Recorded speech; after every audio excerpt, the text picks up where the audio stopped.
Os mais antigos poemas egípcios dramáticos registrados são de combate e purificação, alguns da 18ª e 19ª dinastias, isto é, entre 1500 e 1200 antes da Era Comum. Um deles refere-se à ressurreição de Horus, o deus cabeça de falcão, que venceu numa batalha épica o seu tio Sete, o deus do caos. O motivo era Horus vingar a morte do seu pai Osíris, assassinado por Sete ao tentar usurpar o lugar dele como faraó. A narração é uma espécie de clamor e angústia que culmina em vitória e alegria, cujo movimento lírico ainda predomina sobre o movimento dramático. Ou seja, o foco é direcionado para despertar os sentimentos e sensações do espectador, mais do que as ações que dão vida ao espetáculo teatral. Nesta peça, há uma sobreposição de sucessões de monólogos, ladainhas e cantos, mais do que um verdadeiro diálogo dramático. Mas isso corresponde ao que hoje conhecemos das formas primitivas do sânscrito, a língua indiana arcaica, e também dos primeiros textos denominados teatro religioso. Porém, conforme as pesquisas vêm avançando, foram encontrados textos bem mais antigos. Pesquisadores acreditam que foi no Antigo Egito que ocorreram as primeiras encenações teatrais públicas e sem locais reservados exatamente para esse intuito. Até o momento, foram descobertos 12 textos, principalmente com assuntos da ideologia faraônica. A maioria desses textos eram em prosa e incluíam instruções de como os atores e atrizes deveriam atuar. As apresentações costumavam ser nas ruas. Entretanto, as de estilo religioso eram realizadas no interior dos templos, apenas para um público bem seleto. Ao lado de algumas apresentações, os egípcios também coreografavam danças em conjunto, duos, trios e também solos. Todavia, aparentemente, só os camponeses dançavam de fato de forma coletiva, como é o caso nos ritos de fecundidade. Para distinguir as classes sociais, os nobres só realizavam reservadamente danças individuais e austeras.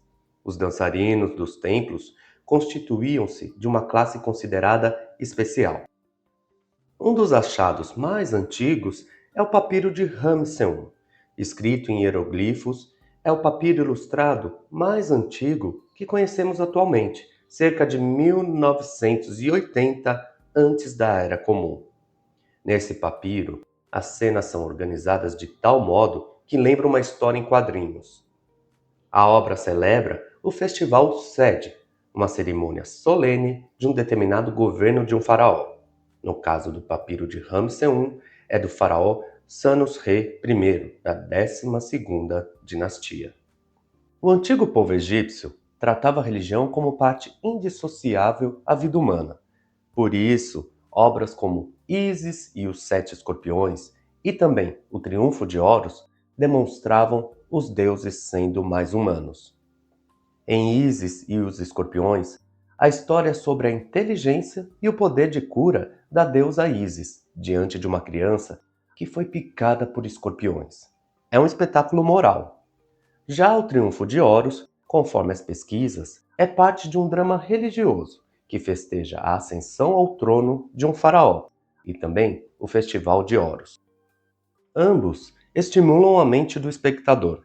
Isso sugere que os antigos egípcios tinham algum conhecimento da psicologia humana. O texto A Paixão de Osíris era uma encenação que causava choque no público. Narrava a história de Osíris, assassinado e esquartejado pelo irmão Sete.